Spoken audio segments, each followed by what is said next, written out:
आज खाटू श्याम की जयंती मनाई जा रही है। प्रतिवर्ष देवउठनी देव प्रबोधिनी एकादशी के दिन ही बाबा खाटू श्याम का जन्मोत्सव मनाया जाता है। मान्यता के अनुसार भगवान श्री आज खाटू श्याम की जयंती मनाई जा रही है। प्रतिवर्ष देवउठनी देव प्रबोधिनी एकादशी के दिन ही बाबा खाटू श्याम का जन्मोत्सव मनाया जाता है।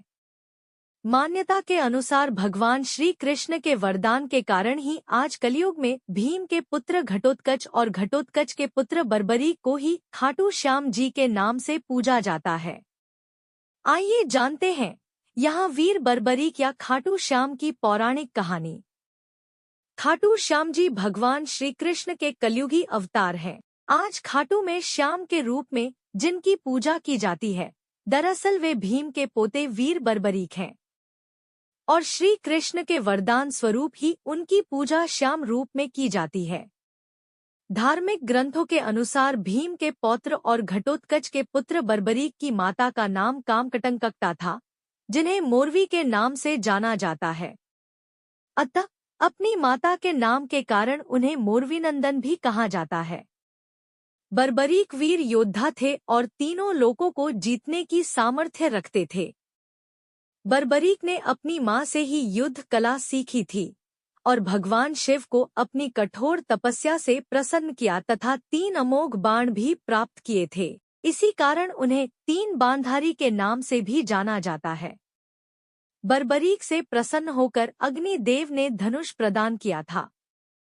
जब कौरवों पांडवों के बीच महाभारत युद्ध तैयारियां जोरों पर थी और चारों ओर इस युद्ध की चर्चाएं थी, तब यह समाचार जब बर्बरीक को मिला तो उनकी भी युद्ध में शामिल होने की इच्छा हुई। वे अपनी मां से युद्ध में शामिल होने की अनुमति लेने पहुंचे तथा अपनी मां से आशीर्वाद लेकर उन्हें यह वचन दिया कि वे हारे हुए पक्ष का ही साथ देंगे। इस तरह वे अपने नीले रंग के घोड़े पर सवार होकर 3 बाण और धनुष लेकर युद्धक्षेत्र कुरुक्षेत्र की ओर प्रस्थान कर गए। तब मार्ग में उन्हें एक ब्राह्मण ने रोककर परिचय पूछा और उन पर व्यंग्य किया, क्या वह सिर्फ 3 बाण लेकर युद्ध में सम्मिलित होने आया है? इस पर वीर बर्बरीक ने कहा कि शत्रु सेना को धराशायी करने के लिए मेरे 3 बाण ही काफी हैं। साथ ही बर्बरीक ने यह भी कहा कि यदि मैंने उन तीनों बाणों का प्रयोग कर लिया तो त्रिलोक में हाहाकार मच जाएगा। जिस ब्राह्मण ने बर्बरीक ये प्रश्न किया था, वे कोई और नहीं स्वयं योगेश्वर कृष्ण स्वयं थे।